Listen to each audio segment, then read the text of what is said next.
More than a dozen Americans evacuated from the MV Hondius, arriving in Nebraska Monday morning.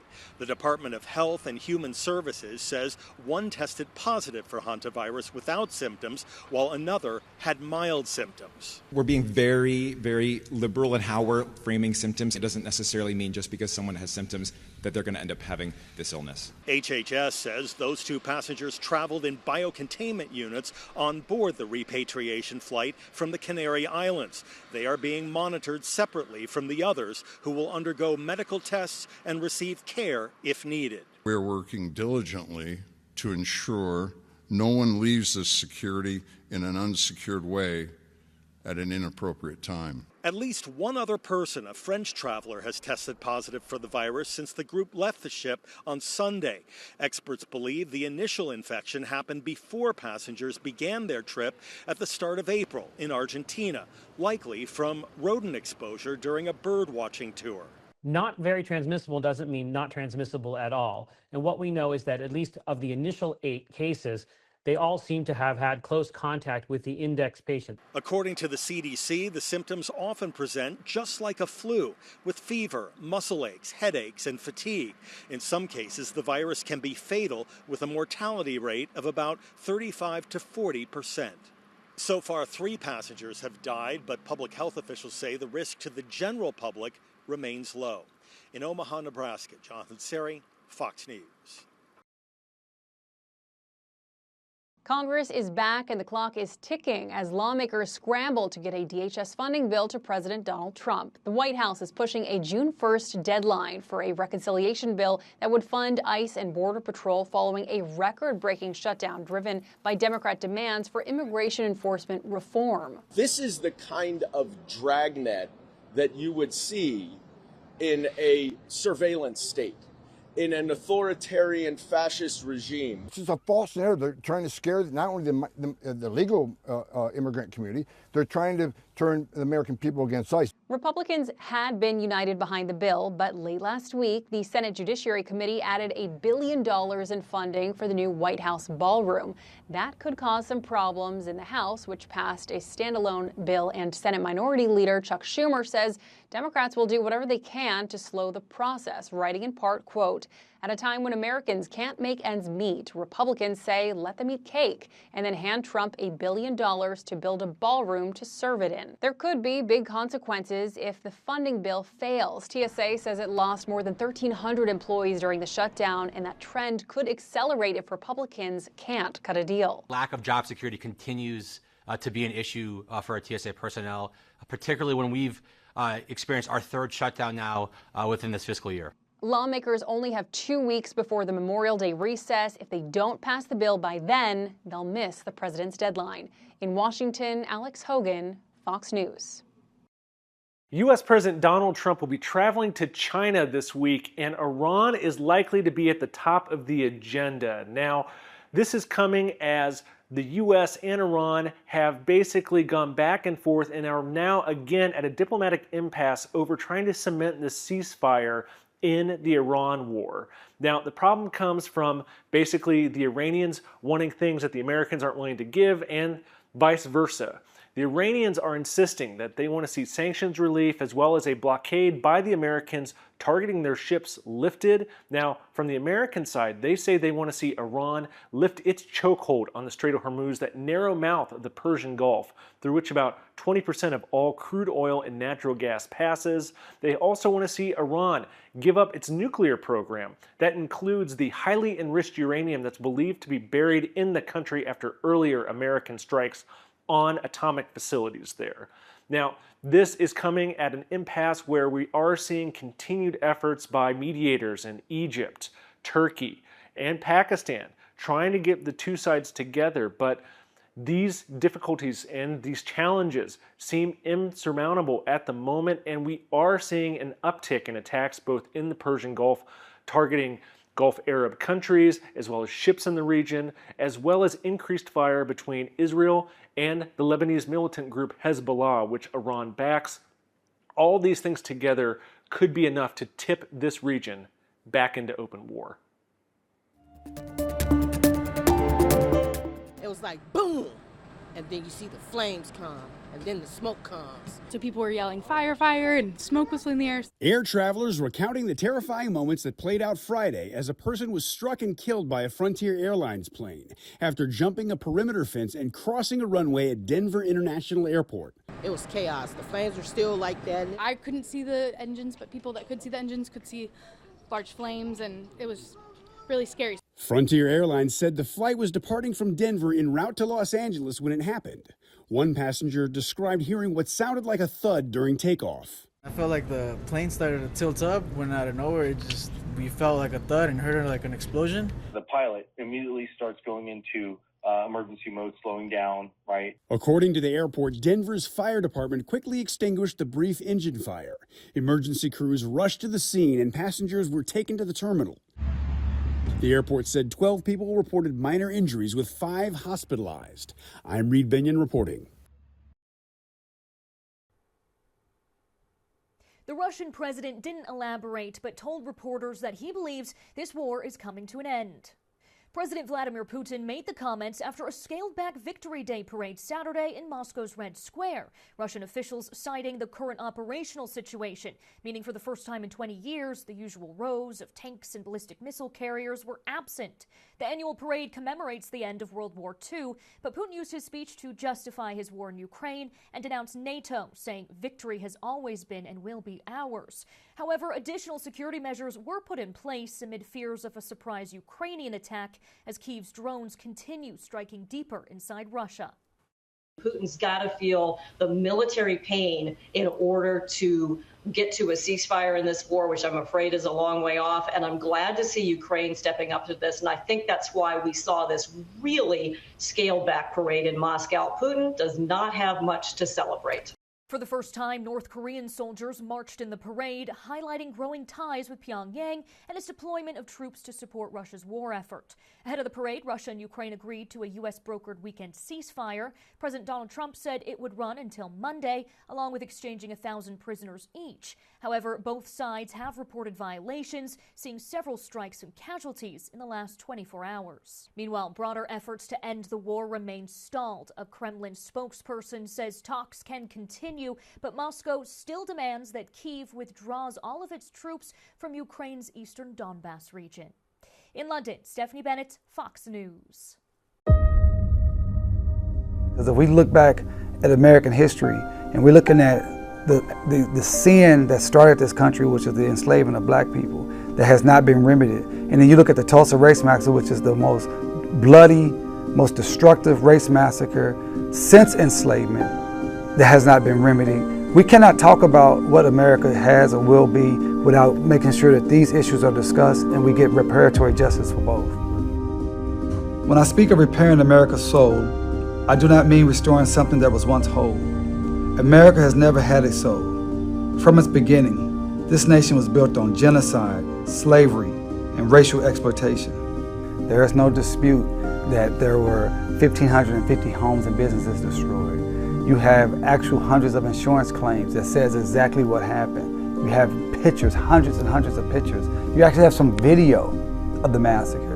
And I'm saying, how can you have a soul if you can look at that and you can actually acknowledge that a massacre has occurred, and yet you refuse to repair it? You know, the biggest argument against reparations, the first thing people say is, I didn't do it. Second thing they say, there was nobody here that suffered it that's still alive. Well, we know who did the massacre. The perpetrators are still living in Tulsa. The city's still living, the chamber's still living, etc. And we have a living, breathing person that suffered it. If we cannot get her reparations while she's alive for the massacre, it's going to make it that much harder for us to get reparations for enslavement, Jim Crow, Red Line, all those things that we are owed. If we're asking how you set in motion a conversation about reparations, you start with the institutions whose paperwork you can trace. Who are the insurance agents, the banks, the police forces, for example, that failed to protect the people in Tulsa, or that failed to honor their contractual obligation to rebuild a home or to give an insurance payout to somebody who had lost their property as a result of the mob. America is still grappling with reparations because America is still grappling with the legacy of slavery, the legacy of racial discrimination, the legacy of Jim Crow, the legacy of the violent exclusion of Black people from the body politic that began after Reconstruction and that continued well into the Civil Rights era.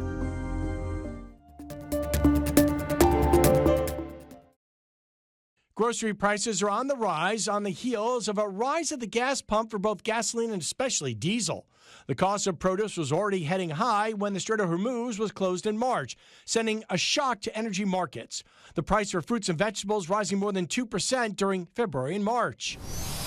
Apollo Global Management is buying 2 businesses that organize trade shows and conventions and plans to combine them.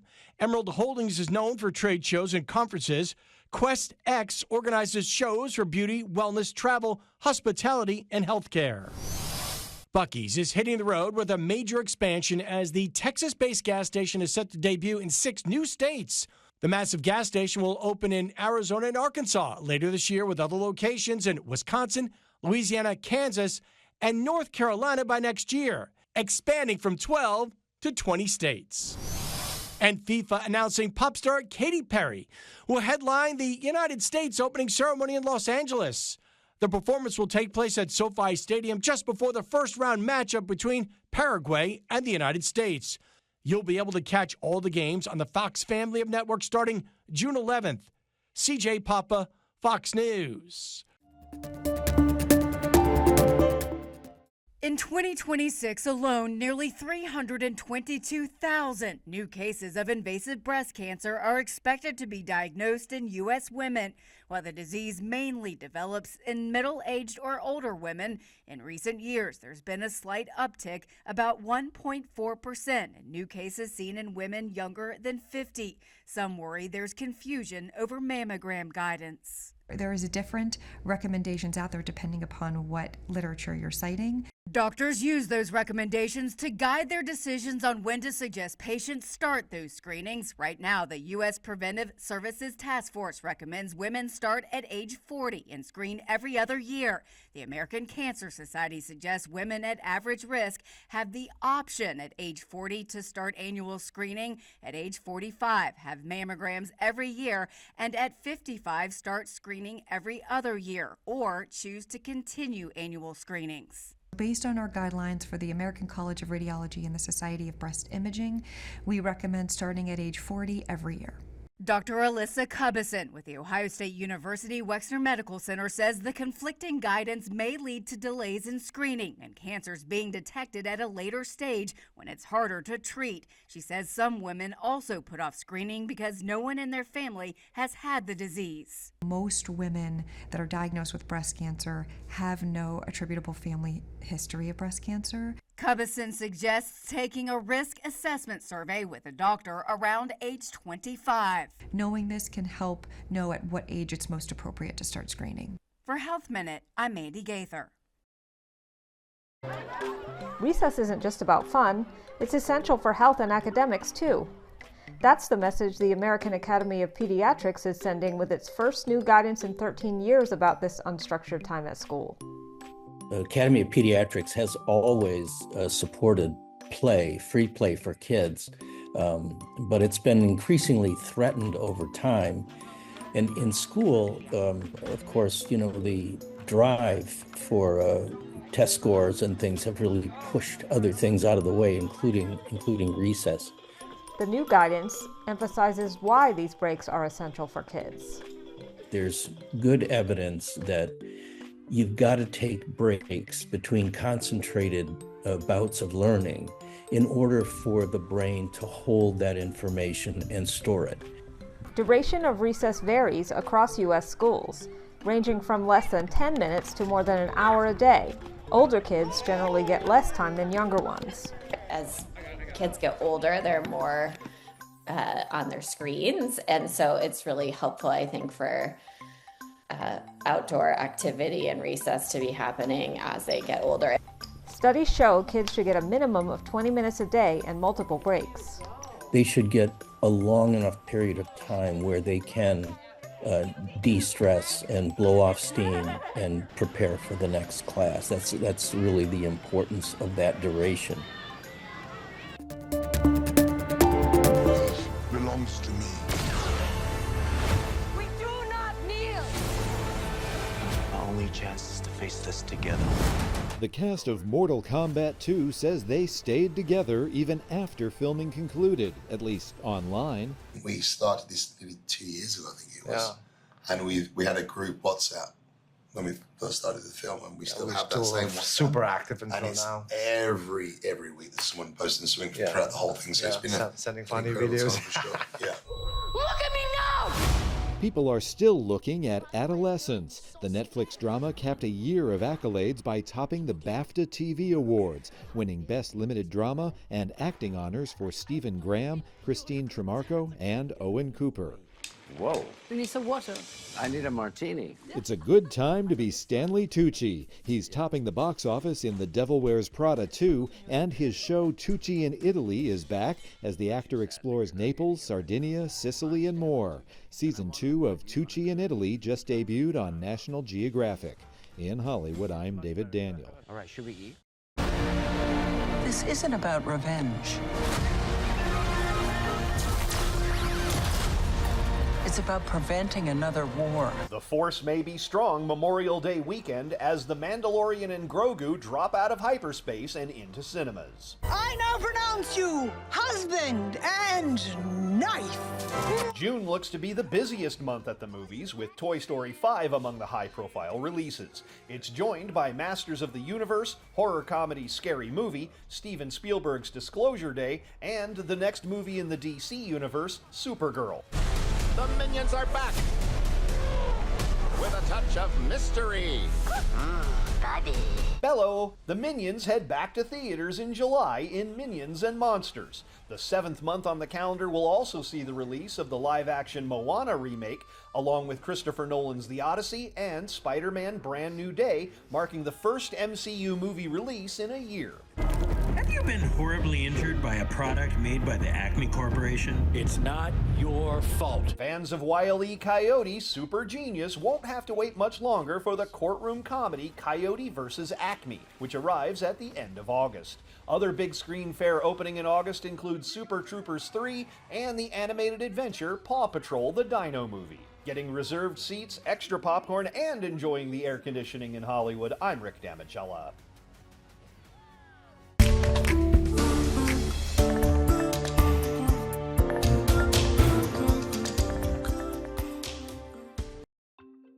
Motorists in Canada were no doubt puzzled by the surreal sight of a motorcycle left dangling from a traffic light above a Metro Vancouver intersection. Delta police say it was the aftermath of a collision between the motorcycle and another vehicle, and they believe speed was a factor in the crash. CTV reports the driver of the bike was left with serious but non-life-threatening injuries. The car's driver was uninjured. A crazy crash was caught on camera in Georgia, although this one was pulled off purposefully to end a lengthy chase involving a speeding and swerving U-Haul. According to WSB, Paulding County Sheriff's authorities say the driver was wanted on violations in other counties and was spotted driving recklessly. Video shows the U-Haul hitting one truck and nearly striking several other vehicles as officials gave chase, eventually performing a pit maneuver which toppled the truck and brought the chase to an end. Deputies say drugs were found inside the vehicle and the suspect was taken into custody. Finally, from U-Hauls to Who-Hauls, as in who hauls a bunch of livestock to a high school parking lot? Before you realize how truly bad a segue that was, I'll go ahead and answer the question. A bunch of mischievous teens, that's who. News Channel Nebraska says a group of students at Valentine High School pulled out all the stops, recreating a full cattle corral, complete with heifers, fencing, and a shed, as an elaborate senior prank. The school's principal had no beef with the pranksters, saying they obtained permission prior to pulling it off. He says he supports senior pranks as long as they are safe and within limits. As far as gags go, it's not the craziest I've ever seen, but it's easily number 2. For Take a Look at This, I'm Jeremy Roth. Most mornings at Frontier Family Park in Queen Creek, you'll see the pickleball courts packed. But a couple matches happening may stand out. It really does help keep you young, I think. Meet the octogenarians. We've got, I think, 2 or 3 guys that are turning 80 this year. One of them is 86. I think that's the oldest one. The group of 80-something-year-olds pick up their paddles and play pickleball together regularly. One day you show up and it's you playing the game. The next day you wonder who's holding your paddle. And it's that way for everybody, regardless of the age. But when you have a really good game, it's a really good day. Helping them get some low-impact cardio and stay active. Helps the reaction times and your balance. And as you get older, you need it. It's a great sport. It's fast.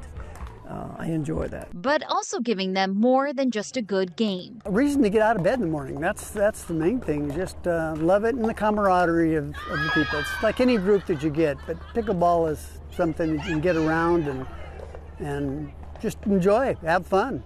Win or lose. It's not much fun losing, but but it is fun just to get there and play it. Saying the social interaction is just as meaningful as they get older. And these players don't plan on putting down their paddles anytime soon, encouraging everyone to get out and give it a try. There's nothing you can do about getting older. It's going to happen. But you do have a choice into whether or not you're going to act old. Annalisa Pardo, Fox 10 News.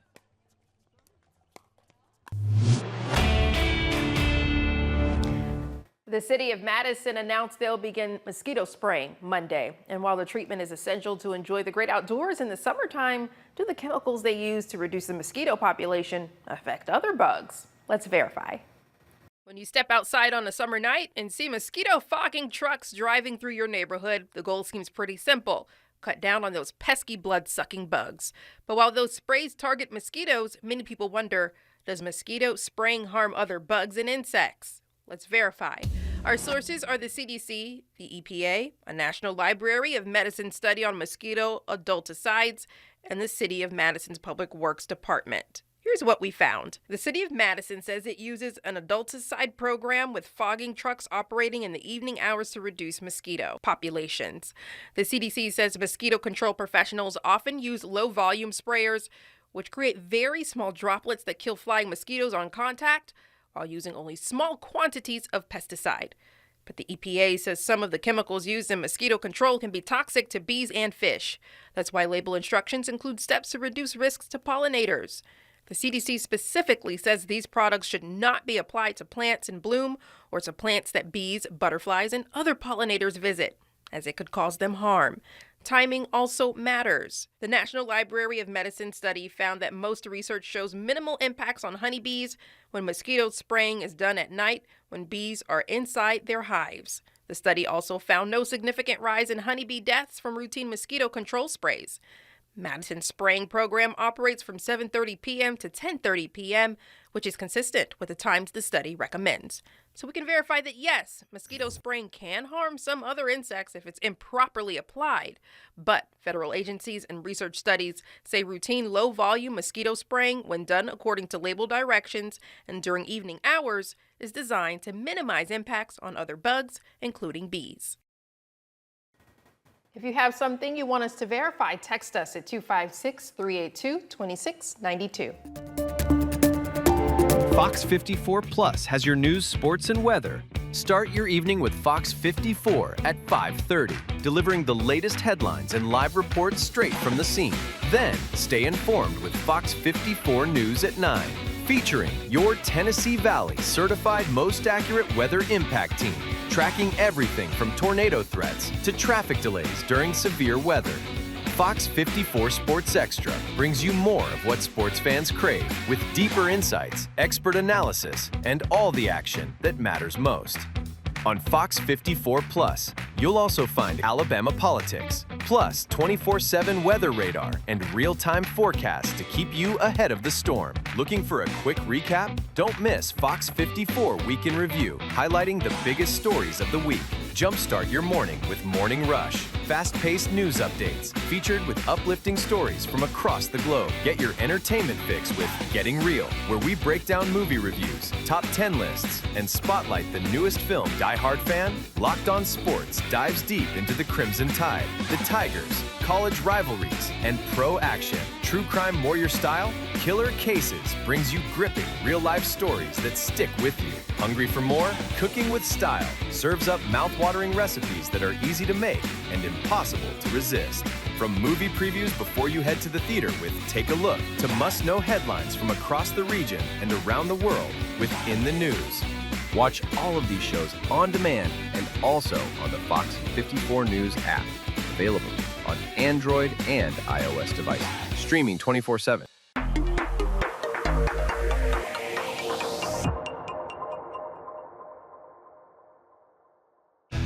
There's more to Fox 54 Plus with the Locked On Podcast Network. From the Tide to the Tigers, from college teams to pro. The Locked On Podcast Network gives you insights and analysis you just can't find anywhere else. These kids, they want to play. But I don't think so. I think it was Chad Baker-Mazzara. Locked On Sports, streaming every day of the week and right here on Fox 54 Plus.